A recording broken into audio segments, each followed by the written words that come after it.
Isang kinabukasang walang progreso. Taon 2040, dumating ang hinaharap ngunit hindi ang kaunlaran.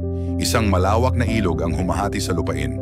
Sa magkabilang panig, nakatayo ang mga haliging hindi kailanman natapos na tulay, hubad na konkretong nakausli sa tubig. Mistulang mga tadyang ng isang patay na higante.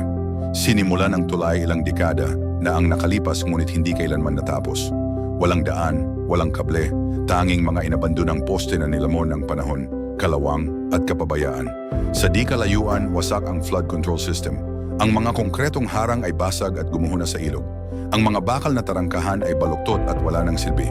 Tuwing tag-ulan, umaapaw ang maputik na tubig patungo sa mga karatig komunidad. Nilulubog ang mga bahay, kalsada at sakahan. Mabigat at makulimlim ang langit, sumasalamin sa kawalan ng pag-usad. Tumutubo ang mga damo sa gitna ng aspalto. Kupas at halos hindi na mabasa ang mga babala sa mga karatula. Walang manggagawa, walang makinarya, katahimikan at pagkabulok lamang ang naiwan.